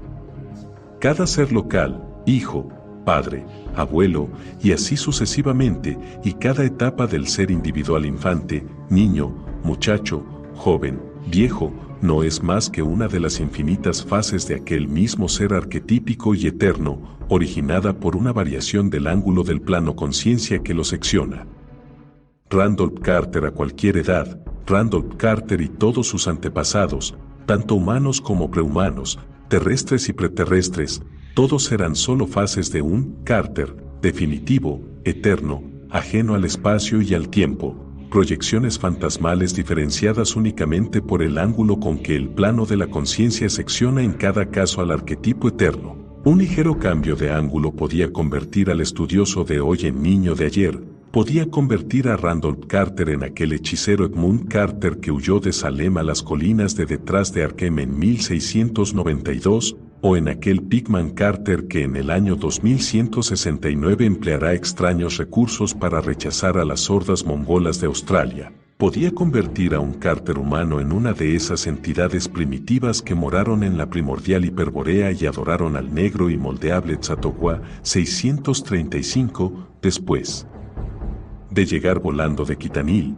el planeta doble que hace tiempo dio vueltas alrededor de Arturo, 636, podía convertir al Carter terrestre en un remoto ancestro, de forma incierta, que moraba en el propio Quitanil, o en una criatura todavía más remota de la transgaláctica Sony, o en una conciencia insustancial y cuatridimensional de un continuo espacio temporal más antiguo, o en una mente vegetativa del futuro en un enigmático cometa radiactivo de órbita inconcebible, y así sucesivamente. En el interminable ciclo cósmico, los arquetipos, vibraron las ondas, son los habitantes del abismo definitivo, informes, inefables, y solo intuidos por raros soñadores en los mundos de pocas dimensiones. Entre todos ellos destacaba el que le estaba informando, el ser mismo, que realmente era el arquetipo del propio Carter. El insaciable celo de Carter y de todos sus antepasados por descubrir los secretos cósmicos prohibidos era consecuencia natural del origen del arquetipo supremo. En cada mundo, todos los grandes hechiceros, todos los grandes pensadores, todos los grandes artistas, son facetas de él. Casi pasmado de asombro, y con una especie de deleite espantoso, la conciencia de Randolph Carter rindió homenaje a aquella entidad trascendente de la cual procedía. Cuando las ondas volvieron a callarse, meditó en medio del imponente silencio, pensando en extrañas ofrendas, preguntas más extrañas y solicitudes todavía más extrañas. Curiosas ideas fluían contradictoriamente por un cerebro deslumbrado por panoramas insólitos y revelaciones imprevistas. Se le ocurrió que, si aquellas revelaciones eran literalmente ciertas, podría visitar en persona todas aquellas épocas y partes del universo infinitamente lejanas que hasta entonces solo había conocido en sueños. No tenía más que disponer de la magia para cambiar el ángulo de su plano conciencia. ¿Acaso no proporcionaba la llave de plata esa magia? ¿No le había cambiado primero de un hombre de 1928 en un muchacho de 1883 y luego en algo completamente ajeno al tiempo y al espacio? Extrañamente, a pesar de su aparente ausencia de cuerpo, sabía que todavía tenía consigo la llave. Mientras seguía el silencio, Randolph Carter emitió los pensamientos y preguntas que le asaltaban. Sabía que en ese abismo definitivo equidistaba de cada faceta de su arquetipo, humanas o no humanas, terrestres o extraterrestres, galácticas o transgalácticas, y su curiosidad con respecto a las otras fases de su ser, sobre todo aquellas fases más alejadas en el tiempo y en el espacio del año terrestre de 1928, o que más persistentemente le habían visitado en sueños a lo largo de toda su vida, se estaba convirtiendo en celo febril. Se daba cuenta de que su entidad arquetípica podía enviarle en persona, si quería, a cualquiera de esas fases de vida pasadas y lejanas, cambiando su plano conciencia, y a pesar de las maravillas que había experimentado, Deseaba ardientemente la nueva maravilla de caminar en persona por aquellos escenarios grotescos e increíbles a los que las visiones nocturnas le habían llevado de forma fragmentaria. Sin deliberada intención estaba pidiendo a aquella presencia que le dejase entrar a un mundo remoto y fantástico cuyos 5 soles multicolores, extrañas constelaciones, vertiginosos y funestos despeñaderos, habitantes con garras y hocico de tapir, estrambóticas torres metálicas, túneles inexplicables y enigmáticos cilindros flotantes se habían inmiscuido una y otra vez en sus sueños. Presentía vagamente que aquel mundo era, entre todos los del cosmos concebible, el que estaba más libremente en contacto con otros, y anhelaba explorar los paisajes que solo había empezado a vislumbrar, y navegar por el espacio rumbo a aquellos mundos todavía más remotos con los que comerciaban los habitantes con garras y hocico. No había lugar para el miedo. Como en todas las crisis de su extraña vida, la pura curiosidad cósmica triunfó sobre todo lo demás. Cuando las ondas reanudaron su impresionante vibración, Carter supo que le habían concedido aquella terrible petición.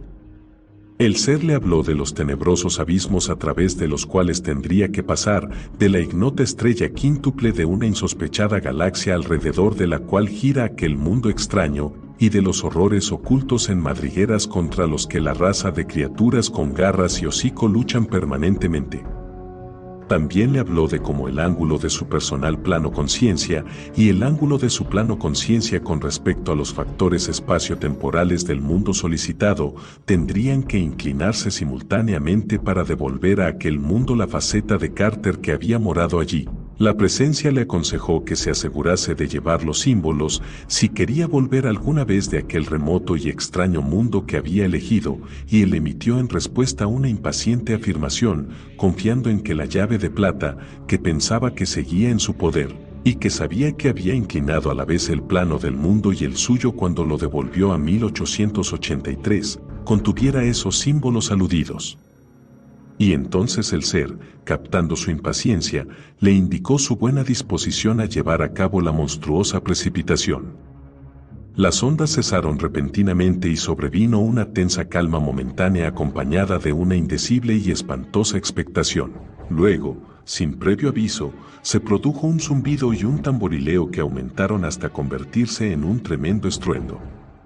Carter se sintió otra vez el centro de atención de una intensa concentración de energía que golpeaba con violencia, martilleaba y abrazaba insoportablemente con aquel extraño ritmo del espacio exterior ya conocido, y que no podía catalogar como calor explosivo de un cometa ni tampoco como frío paralizante del abismo definitivo. Franjas y rayos de color completamente ajenos a cualquier espectro de nuestro universo se interponían y se entremezclaban ante él, y se dio cuenta de que se movía a una velocidad tremenda. Vislumbró fugazmente una figura sentada sola encima de un sombrío trono de forma más bien hexagonal. Cuando el hindú interrumpió su relato, vio que de Merigny y Phillips le observaban absortos. Aspinwall fingía no hacer caso de la historia, y pomposamente no apartaba los ojos de los papeles que tenía delante. El tic-tac de extraño ritmo del reloj en forma de ataúd adquirió un nuevo y siniestro significado, mientras que los humos de los trípodes tapados y desatendidos se entrelazaban adoptando configuraciones fantásticas e inexplicables, y formaban inquietantes combinaciones con las grotescas figuras de los tapices agitados por el viento. El viejo negro que los atendía se había marchado, tal vez la tensión creciente le había ahuyentado de la casa. Una vacilación casi de disculpa estorbó al orador cuando prosiguió con su voz extrañamente forzada aunque idiomática. Les habrá parecido difícil de creer lo que les he contado del abismo, dijo, pero les parecerán todavía más increíbles las cosas tangibles y materiales que vienen a continuación. Así son nuestras mentes. Las maravillas son increíbles por partida doble cuando las llevamos de las vagas regiones del sueño posible a nuestro mundo tridimensional. Procuraré no contarles demasiado, eso sería otra historia y muy diferente. Solo les contaré lo que es preciso que sepan. Después de aquel vórtice final de ritmo extraño y polícromo, Carter creyó hallarse por un momento en su antiguo sueño recurrente. Como en tantas noches anteriores, caminaba entre muchedumbres de seres con zarpas y hocico por las calles de un laberinto de metal inexplicablemente forjado bajo el resplandor de soles de varios colores, y al mirar hacia abajo vio que su cuerpo era como el de los demás, rugoso, en parte escamoso y curiosamente articulado, de modo que parecía sobre todo un insecto, aunque no dejaba de tener una semejanza caricaturesca con la silueta humana. Todavía hacía la llave de plata, aunque la sujetaba con una desagradable zarpa. Al cabo de unos instantes se desvaneció la sensación de estar soñando y le pareció más bien que acababa de despertarse. El abismo definitivo, el ser, una entidad de una absurda raza extranjera llamada Randolph Carter, de un mundo futuro todavía por nacer. Algunas de estas cosas formaban parte de los continuos y recurrentes sueños del mago Skaubá en el planeta Yadit 637. Estos sueños eran tan persistentes que afectaban a sus deberes de tramar sortilegios para mantener en sus madrigueras a los horribles Boules 638 y llegaban a confundirse con sus recuerdos de los innumerables mundos reales que había visitado con su envoltura de rayo de luz. Y ahora habían llegado a ser casi reales como nunca antes. Aquella pesada y tangible llave de plata que llevaba en su zarpa superior derecha, imagen exacta de una con la que había soñado, no implicaba nada bueno. Debía descansar y reflexionar, y consultar las tablillas de Nin para que le asesorasen sobre lo que había que hacer. Subiendo a un muro de metal por un camino alejado de la mayor concurrencia, entró en su cuarto y se acercó al estante de las tablillas. 7 fracciones de día más tarde Skaubá se sentó en cuclillas en su prisma, atemorizado y medio desesperado, pues la verdad había revelado un nuevo y contradictorio conjunto de recuerdos. Nunca más conocería la paz de ser una entidad única. Para siempre y en cualquier espacio sería dos. Skaubá, el mago de Yadit, indignado por la idea del repugnante mamífero terrestre llamado Carter que iba a ser y ya había sido, y Randolph Carter, de la terrenal Boston, que se estremecía de miedo ante aquel ser con garras y hocico que una vez fue y en el que se había vuelto a convertir. Pasaron unidades de tiempo en Yadit, masculló el Swami, cuya voz forzada empezaba a dar muestras de fatiga, habló de cosas que no podían contarse en tan breve espacio. Hubo viajes a Sony, y Amtura, y a Kas, y a otros mundos de las 28 galaxias accesibles a las envolturas de rayo de luz de las criaturas de Yadit, y viajes de acá para allá a través de eones de tiempo con ayuda de la llave de plata y de muchos otros símbolos que conocían los magos de Yadit. Hubo atroces combates con los descoloridos y viscosos Boules en el laberinto de túneles primitivos que perforaban aquel planeta. Hubo impresionantes reuniones en bibliotecas donde se concentraba el saber de 10.000 mundos vivos o muertos. Hubo tensas conversaciones con otras mentes de Yadit, incluyendo la del archiantiguo Bo. Skaubá no contó a nadie lo que le había sucedido a su personalidad, pero cuando la faceta Randolph Carter era predominante investigaba frenéticamente todos los medios posibles para regresar a la Tierra y recuperar la forma humana, y practicaba desesperadamente el habla humana con sus zumbantes y extraños órganos vocales tan mal adaptados para ello. La faceta Carter no había tardado en enterarse con horror de que no podía recuperar su forma humana con la llave de plata. Era, como dedujo demasiado tarde por cosas que recordaba, cosas que soñó y cosas que infirió de las enseñanzas de Yadit, un producto de Hiperborea en la Tierra, y solo tenía poder sobre los ángulos de conciencia personal de los seres humanos. No obstante, podía cambiar el ángulo planetario y enviar si quería a su usuario a través del tiempo sin cambiar de cuerpo. Existía un sortilegio adicional que le confería poderes ilimitados, de los que de otro modo carecía, pero eso era, también, un descubrimiento humano, característico de una región espacialmente inalcanzable, y no podía ser duplicado por los magos de Yadit. Había sido escrito en el pergamino indescifrable que acompañaba a la llave de plata en el estuche cincelado con horrorosas imágenes, y Carter sentía terriblemente habérselo olvidado. El ahora inaccesible ser del abismo le había advertido que tuviera cuidado con los símbolos, y sin duda había creído que no le faltaba nada. A medida que pasaba el tiempo se esforzaba más y más por utilizar el monstruoso saber de Yadit para encontrar una forma de regresar al abismo y a la entidad omnipotente. Con sus conocimientos recién adquiridos podía haber conseguido descifrar en gran parte el enigmático pergamino, pero aquel poder, en las circunstancias actuales, era simplemente irónico. Había veces, sin embargo, en que predominaba la faceta Svauka y en que procuraba borrar los contradictorios recuerdos de Carter que le inquietaban. Así pasaron largos periodos de tiempo, épocas más largas de lo que el cerebro humano puede concebir, ya que los seres de Yadid solo mueren después de prolongados ciclos. Tras muchos centenares de revoluciones, la faceta Carter pareció ganar terreno a la faceta Svauka, y pasó considerables periodos calculando la distancia en espacio y tiempo a Yadid desde la Tierra humana que había de ser. Las cifras eran sorprendentes, incontables eones de años luz, pero el saber inmemorial de Yadid permitió a Carter comprender tales cosas. Ejercitó la capacidad de proyectarse en sueños hacia la Tierra por momentos y aprendió muchas cosas sobre nuestro planeta que antes nunca había sabido. Pero no pudo soñar la fórmula que necesitaba del pergamino perdido. Así que por fin concibió un plan descabellado para huir de Yadid, que empezó cuando descubrió una droga que mantenía siempre inactiva a su faceta Skaubá, aunque sin anular sus conocimientos y recuerdos. Creía que sus cálculos le permitirían realizar un viaje en una envoltura de onda luminosa como ningún otro ser de Yadid lo había realizado nunca, un viaje en persona a través de indescriptibles eones y de increíbles extensiones galácticas al sistema solar y la Tierra misma. Una vez en la Tierra, aunque con el cuerpo de una criatura con garras y hocico, podría encontrar y acabar por descifrar, de una forma u otra el pergamino de extraños jeroglíficos que había dejado en el coche en Arkham, y con su ayuda, y la de la llave, recuperar su aspecto terrestre normal. No ignoraba los peligros de la iniciativa. Sabía que cuando hubiera llevado el ángulo del planeta hasta el eón exacto, algo imposible de hacer mientras se precipitaba a través del espacio, Yadid sería un mundo muerto dominado por los Boules victoriosos, y que su huida en la envoltura de onda luminosa sería una cuestión muy poco segura.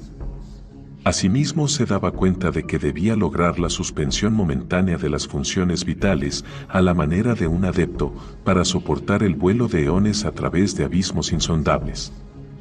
Sabía también que, en el supuesto de que el viaje saliera bien, debía inmunizarse contra las bacterias y otras circunstancias de la Tierra hostiles a un cuerpo de Yadid. Además, debía prever algún modo de simular la forma humana de los habitantes de la Tierra hasta que pudiera recobrar y descifrar el pergamino y recuperar de verdad esa forma. De lo contrario, probablemente sería descubierto por la horrorizada gente, que lo mataría por tratarse de una criatura que no debería existir. Y tenía que llevar algo de oro, que por suerte podía conseguirse en Yadid, para sacarle de un apuro durante ese periodo de búsqueda. Poco a poco los planes de Carter siguieron adelante. Se proveyó de una envoltura de onda luminosa de dureza anómala, capaz de soportar tanto la enorme transición temporal como el vuelo sin precedente a través del espacio. Comprobó todos sus cálculos y lanzó de nuevo sus sueños hacia la Tierra, llevándolos hasta lo más cerca posible de 1928. Practicó la suspensión momentánea de las funciones vitales con maravillosos resultados. Descubrió exactamente el agente bacteriano que necesitaba y calculó la variable fuerza de gravedad a la que debía acostumbrarse. Confeccionó con mucha maña una máscara de cera y un traje holgado que le permitiera pasar entre los hombres como una especie de ser humano, y creó un sortilegio doblemente eficaz para contener a los Boules en el momento de su partida del aciago e inerte Yadid en un futuro inconcebible. Procuró reunir también una abundante provisión de drogas, imposibles de conseguir en la Tierra, que mantuvieran en suspenso a su faceta Svauka hasta que pudiera despojarse del cuerpo de Yadid, sin olvidarse de una pequeña reserva de oro para utilizar en la Tierra. El día de la partida lo pasó lleno de dudas y temor. Subió a su plataforma envoltura con el pretexto de marcharse a la triple estrella Newton 639 y se deslizó en el interior de la funda de brillante metal. Tenía el sitio justo para celebrar el ritual de la llave de plata, y mientras hacía eso su envoltura empezó a levitar poco a poco.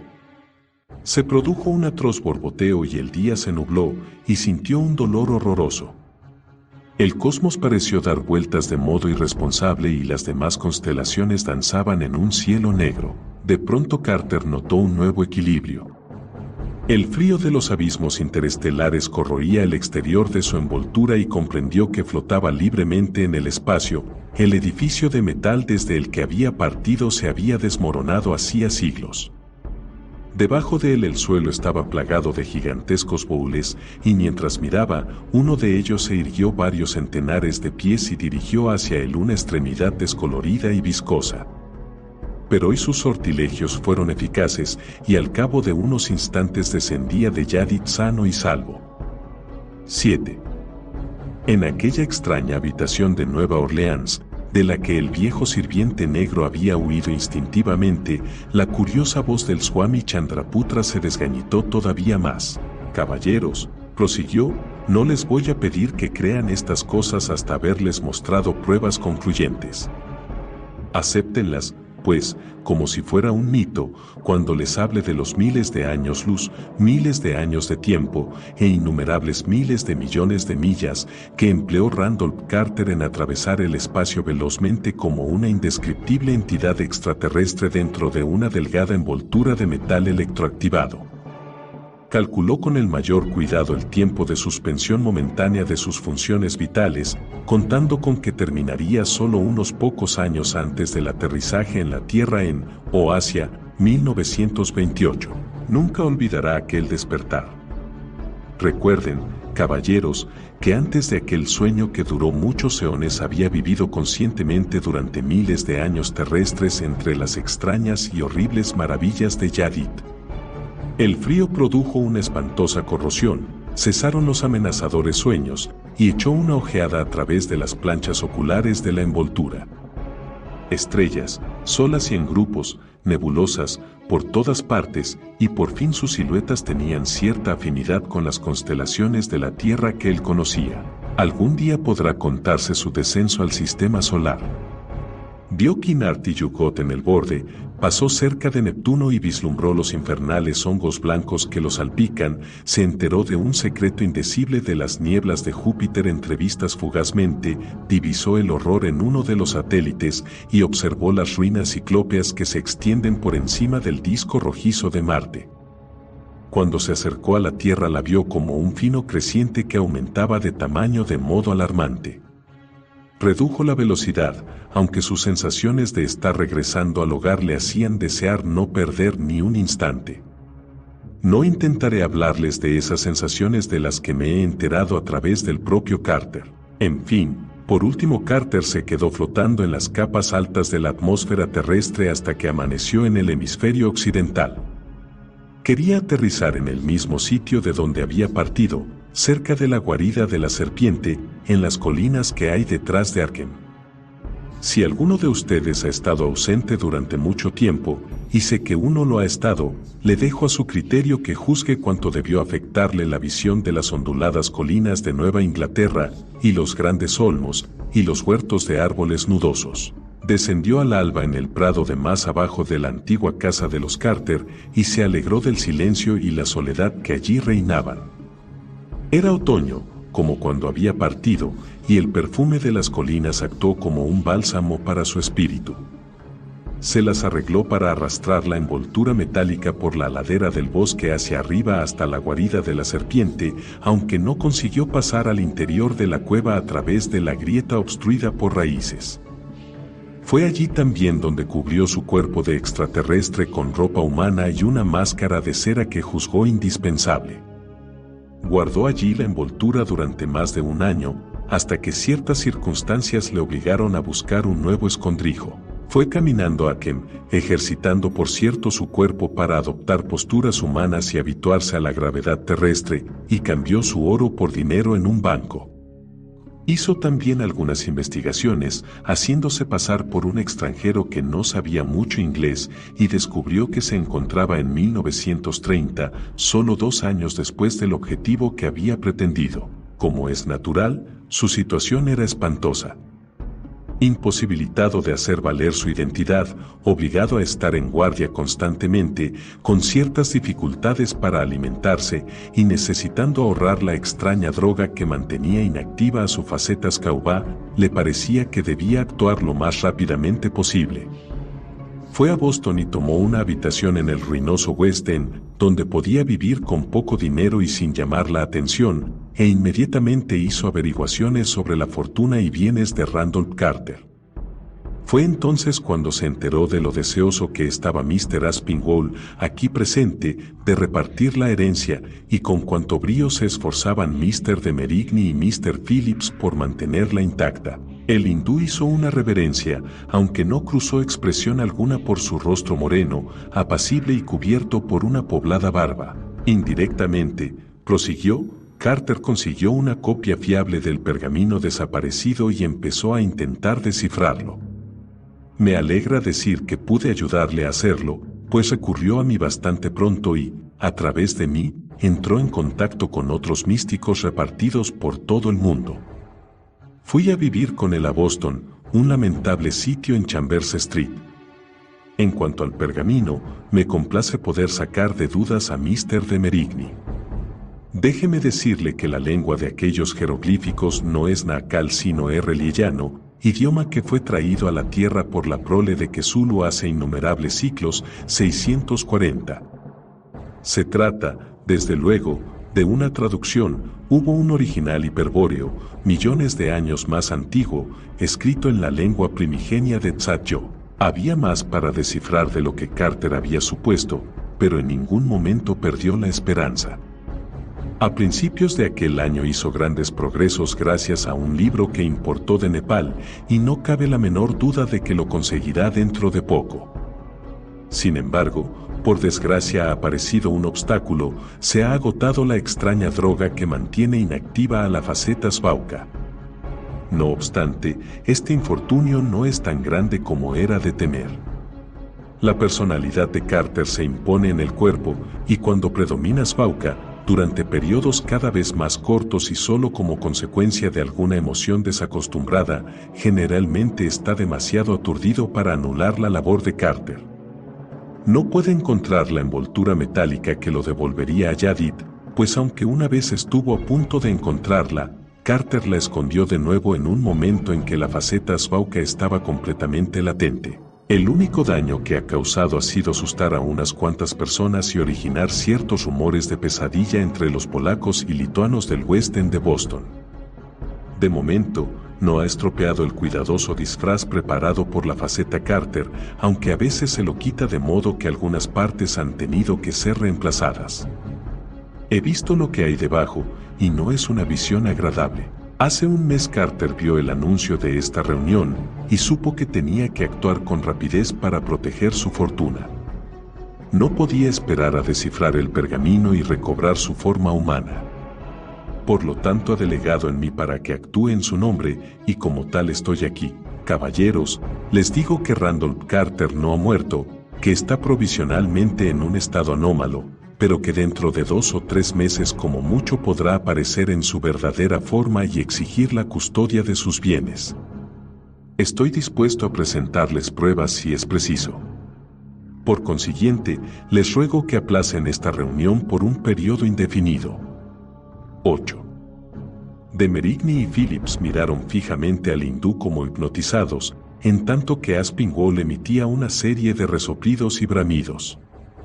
Para entonces la indignación del viejo abogado se había convertido en furia manifiesta y aporreó la mesa con un puño en el que las venas parecían a punto de estallar.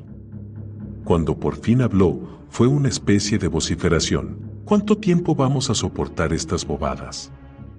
Llevo 1 hora escuchando a este loco, este impostor, 641, y ahora tiene la tremenda desfachatez de decir que Randolph Carter está vivo, de pedirnos que aplacemos la transacción sin una buena razón.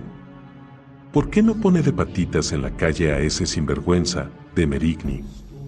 ¿Se propone usted que seamos el blanco de las bromas de un charlatán o un necio? De Merigny alzó discretamente la mano y habló en voz baja. Reflexionemos pausadamente y con tranquilidad. Esa historia ha sido muy extraña, y hay en ella cosas que yo, como místico no del todo ignorante, admito que son bastante posibles. Además, desde 1930 he recibido cartas del Swami que concuerdan con lo que él ha contado.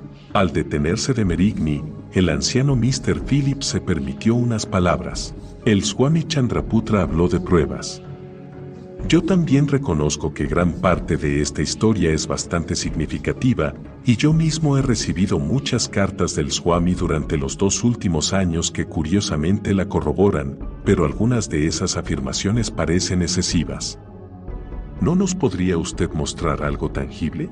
Finalmente, con el rostro impasible, el Swami respondió despacio y con voz ronca, y mientras hablaba sacó un objeto del bolsillo de su holgada chaqueta. Aunque ninguno de ustedes haya visto nunca la llave de plata, tanto Mr. de Merigni como Mr. Phillips han visto fotografías de ella. ¿No les resulta esto familiar?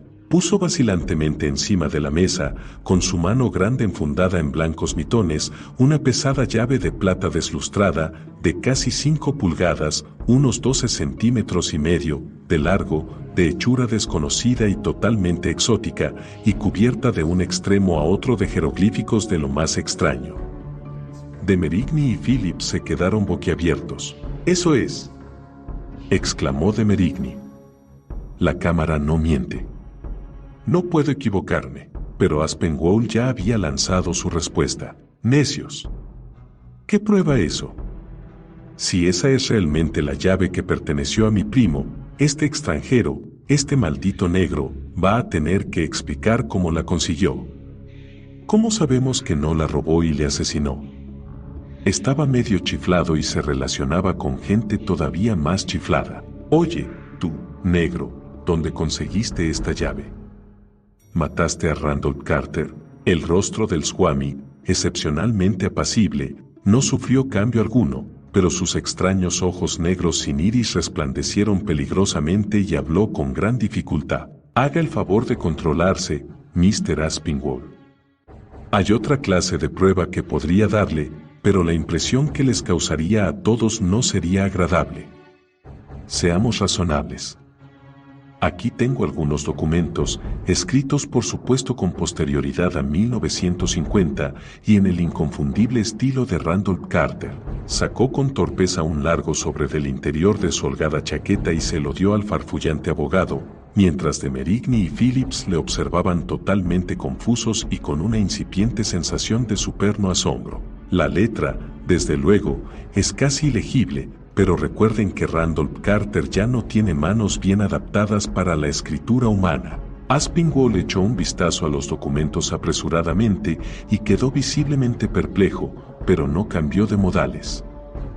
En la habitación reinaba una tensa excitación y un pavor indescriptible, y el extraño ritmo del reloj en forma de ataúd le sonaba completamente diabólico a de Merigni y a Phillips, aunque al abogado no parecía afectarle en absoluto. Aspinwall habló de nuevo. «Estos papeles parecen hábiles falsificaciones. Si no lo son, eso significa que Randolph Carter ha sido sometido al control de gente que no tiene buenas intenciones. Solo se puede hacer una cosa, hacer que arresten a este impostor. De Merigni, ¿quiere usted telefonear a la policía?» «Esperen un momento», respondió el anfitrión. «No creo que este asunto requiera la intervención de la policía. Tengo una idea. Mr. Aspinwall, este caballero es un místico de verdadero talento y dice gozar de la confianza 642 de Randolph Carter. ¿Se convencería usted si fuese capaz de contestar a ciertas preguntas a las que solo podría responder alguien que gozase de tal confianza? Conozco a Carter y puedo hacer ese tipo de preguntas. Déjeme buscar un libro que creo servirá perfectamente de prueba». Se dirigió hacia la puerta para ir a la biblioteca, y Phillips, deslumbrado, le siguió maquinalmente. Aspinwall se quedó donde estaba, estudiando con mucha atención al hindú, que se encontraba frente a él con el rostro anormalmente impasible. De pronto, mientras Chandraputra volvía a meterse la llave de plata en el bolsillo desmañadamente, el abogado emitió un grito gutural que hizo detenerse a de Merigni y a Phillips en su camino a la biblioteca. «¡Válgame Dios, ya lo tengo! Ese granuja va disfrazado. No creo en modo alguno que sea un indio oriental. Ese rostro no es un rostro, sino una máscara. Supongo que se me ocurrió a partir de su historia, pero es cierto. No lo mueve, y ese turbante y la barba ocultan los bordes. Este individuo es un vulgar timador. Ni siquiera es un extranjero, me he fijado en su forma de hablar. Es un yanqui o algo por el estilo. Y miren esos mitones, sabe que puede dejar sus huellas dactilares. Maldito sea, le voy a quitar esa cosa, basta. La extraña voz ronca del Swami tenía un tono que iba más allá del simple miedo terrenal. Ya les dije que existía otra clase de prueba que podría darles si fuera preciso, y les advertí que no me obligaran a hacerlo. Este viejo entrometido con la cara encendida de ira tiene razón, a decir verdad no soy un indio oriental. Este rostro es una máscara, y lo que ella cubre no es humano. Ustedes lo han adivinado, me di cuenta de eso hace un rato. No sería agradable que me quitase la máscara, déjalo estar, Ernest. Más vale que te diga que soy Randolph Carter. Nadie se movió. Aspinwall resopló e hizo gestos imprecisos. De Merigny y Phillips observaron desde el otro lado de la habitación los efectos de aquella declaración en su rostro congestionado y escrutaron la espalda de la figura con turbante que tenía frente a él. El anómalo tic-tac del reloj sonaba horrendo, y el humo de los trípodes y el cimbreante tapiz seguían el compás de una danza de la muerte. Medio atorado, el abogado rompió el silencio. No, no lo eres, sinvergüenza, no me asustas. Tus razones tendrás para no querer quitarte la máscara. Tal vez porque podríamos reconocerte. Quítatela. Cuando se le echó encima, el Swami le agarró la mano con una de las suyas, desmañadamente enfundadas en los mitones, provocándole un extraño grito, mezcla de dolor y sorpresa. De Merigny se lanzó hacia ellos, pero se detuvo desconcertado cuando el grito de protesta del falso hindú se convirtió en un estertor y un zumbido totalmente inexplicables. Aspinwall tenía el rostro encendido de furor y, con su mano libre, arremetió contra la tupida barba de su oponente. En esa ocasión consiguió agarrarla y, de un frenético tirón, todo el rostro de cera se soltó del turbante y quedó colgando del apoplético puño del abogado. Cuando ocurrió eso, Aspinwall lanzó un espantoso grito ahogado, y Phillips y de Merigny vieron que su rostro se dislocaba a causa del más salvaje, profundo y espantoso acceso de puro pánico que nunca habían visto en semblante humano alguno. Mientras tanto, el falso Swami se había soltado la otra mano y se había quedado como aturdido, haciendo ruidos zumbantes de lo más singulares. Acto seguido la figura con turbante se dejó caer de una manera extraña en una postura apenas humana y empezó a andar arrastrando los pies de una manera extraña, como si estuviera fascinado, hacia el reloj en forma de ataúd que marcaba su anómalo ritmo cósmico. Había vuelto su rostro ya descubierto y de Merigny y Phillips no pudieron ver lo que la maniobra del abogado había revelado. Entonces fijaron su atención en Aspinwall, que había caído pesadamente al suelo. El hechizo se había roto, pero cuando se acercaron el anciano había muerto. Al volverse deprisa hacia el Swami, que retrocedía arrastrando los pies, de Merigny vio que uno de los grandes mitones blancos caía lánguidamente de su brazo colgante. Los vapores del oliva no eran espesos, y lo único que podía vislumbrarse de la mano descubierta era algo largo y negro. Antes de que el criollo pudiera alcanzar a la figura que retrocedía, el anciano Mr. Phillips se lo impidió poniéndole una mano en el hombro. «No», susurró. «No sabemos a qué vamos a enfrentarnos, la otra faceta, ya sabe». Skauba, el mago de Yadid. La figura del turbante había llegado ya a aquel singular reloj, y ambos observadores pudieron ver a través del denso humo que una confusa garra negra forcejeaba para abrir la puerta alta cubierta de jeroglíficos. El forcejeo produjo un extraño chasquido. Acto seguido la figura entró en la caja del reloj en forma de ataúd y después cerró la puerta de golpe. Ya no fue posible contener a de Merigny por más tiempo, pero cuando llegó y abrió la puerta, el reloj estaba vacío. El anómalo tic-tac seguía marcando el enigmático ritmo cósmico que subyace en todas las puertas de acceso místicas. El gran nitón blanco y el hombre muerto con una máscara barbada agarrada en la mano, que quedaron en el suelo, no pudieron revelar nada más. Ha pasado un año y nada se ha sabido de Randolph Carter. Su herencia está todavía sin resolver. La dirección de Boston desde la que un tal Swami Chandraputra solicitó información a varios místicos en los años 1930, 1931 y 1932 correspondía, en efecto, a un extraño hindú, pero este la abandonó poco antes de la fecha de la reunión en Nueva Orleans y desde entonces no se le volvió a ver nunca más. Según afirman, era moreno, inexpresivo y llevaba barba, y su casero cree que la máscara atezada, que le mostraron como cabe esperar, se le parece mucho. Sin embargo, nunca se sospechó que tuviera ninguna relación con las apariciones de pesadilla de las que hablaban en voz baja los eslavos del barrio. Las colinas de detrás de Arkham fueron registradas en busca de la envoltura metálica, pero no se encontró nada por el estilo. No obstante, un empleado del First National Bank de Arkham recuerda a un extraño hombre con turbante que en octubre de 1930 cobró en efectivo por un poco de oro en lingotes. De Merigny y Phillips no saben qué pensar del asunto. Después de todo, ¿qué pruebas hay? Todo fue un cuento. Una llave que podía haber sido falsificada a partir de una de las fotografías que Carter había distribuido profusamente en 1928. Algunos documentos, nada concluyente. Un extranjero enmascarado, pero ¿queda alguien vivo que hubiera visto lo que había detrás de la máscara? Entre la tensión y el humo del olíbano, aquella desaparición en el interior del reloj podía haber sido perfectamente una doble alucinación. Los hindúes saben mucho de hipnotismo. La lógica revela que el Swami era un delincuente que planeaba apropiarse de la herencia de Randolph Carter. Pero la autopsia afirmaba que Aspinwall había muerto de una impresión. ¿Fue solo la ira lo que la provocó? Y algunas cosas en esa historia. En una enorme habitación con tapices de extrañas figuras y llena de humo de olíbano, Etienne Laurent de Merigny se sienta a menudo a escuchar con imprecisas sensaciones el ritmo singular de aquel reloj en forma de ataúd cubierto de jeroglíficos.